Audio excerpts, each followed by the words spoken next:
জলরাশি, ধবধবে সাদা বালুর সৈকত এবং একের পর এক বিলাসবহুল রিসোর্ট। এই রূপকথার মতো দ্বীপগুলোর নাম মালদ্বীপ।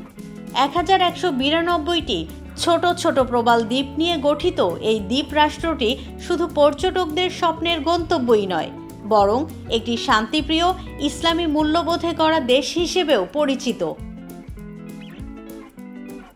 তবে এবার এই পর্যটন নির্ভর দ্বীপ দেশটি নজর কেড়েছে এক সাহসী রাজনৈতিক সিদ্ধান্তে। ফিলিস্তিনিদের প্রতি সংহতি জানিয়ে মালদ্বীপ সরকার ইসরায়েলের নাগরিকদের প্রবেশে নিষেধাজ্ঞা জারি করেছে। মঙ্গলবার মালদ্বীপের পার্লামেন্টে এই সংক্রান্ত একটি বিল পাস হয়, যার সঙ্গে সঙ্গেই অনুমোদন দেন দেশটির প্রেসিডেন্ট মোহাম্মদ মুইজ্জু। তার দপ্তর জানিয়েছে আইনটি অবিলম্বে কার্যকর করা হয়েছে। বিবৃতিতে প্রেসিডেন্ট মুইজ্জু বলেন, ফিলিস্তিনিদের ওপর ইসরায়েলের অব্যাহত নৃশংসতা ও গণহত্যার প্রতিবাদে আমরা এই সিদ্ধান্ত নিয়েছি। নতুন আইনটি আমাদের সরকারের দৃঢ় অবস্থানকে প্রতিফলিত করে।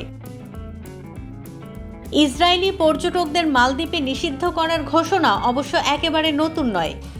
গত বছরই এই পরিকল্পনার কথা জানান প্রেসিডেন্ট মুইজ্জু। এরপর বিষয়টি নিয়ে গঠিত হয় একটি বিশেষ কমিটি। দীর্ঘ প্রক্রিয়া শেষে মঙ্গলবার এটি আনুষ্ঠানিকভাবে সংসদে তোলা হয় এবং পাশ হয় সর্বসম্মতভাবে। তবে এই বিলকে কেন্দ্র করে সংসদে বিতর্কও দেখা গেছে। ক্ষমতাসীন দল পিপলস ন্যাশনাল কংগ্রেসের কিছু সদস্য এই নিষেধাজ্ঞার যৌক্তিকতা নিয়ে প্রশ্ন তোলেন। এমপি শৌধুল্লাহ হিলমি বলেন, আমরা এমন কিছু করছি যা আরব দেশগুলো করার সাহস পায়নি। পর্যটন নির্ভর অর্থনীতির দেশ মালদ্বীপ।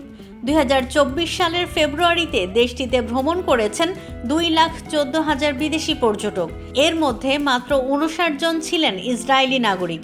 ফলে পর্যটনে বড় ধরনের ধাক্কা লাগার আশঙ্কা না থাকলেও এই সিদ্ধান্ত বিশ্ব কূটনীতিতে বেশ জোরালো বার্তা দিচ্ছে।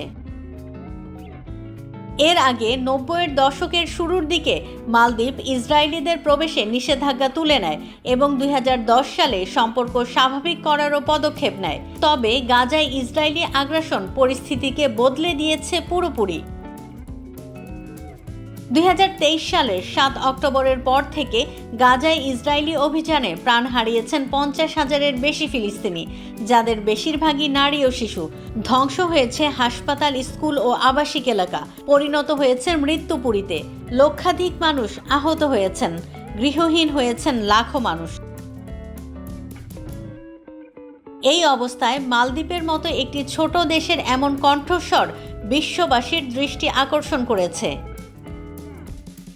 পর্যটনের জন্য বিখ্যাত হলেও মালদ্বীপ এবার নিজেদের পরিচয় দিল এক বিবেকবান রাষ্ট্র হিসেবে, যারা অন্যায় আর নিপীড়নের বিরুদ্ধে মুখ খুলতে দ্বিধা করে না।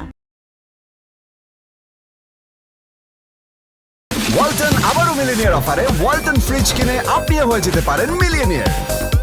মিলিনিয়ার ছড়াছড়ি দেশ জুড়ে, এটা শুধু ওয়ালটনই পারে।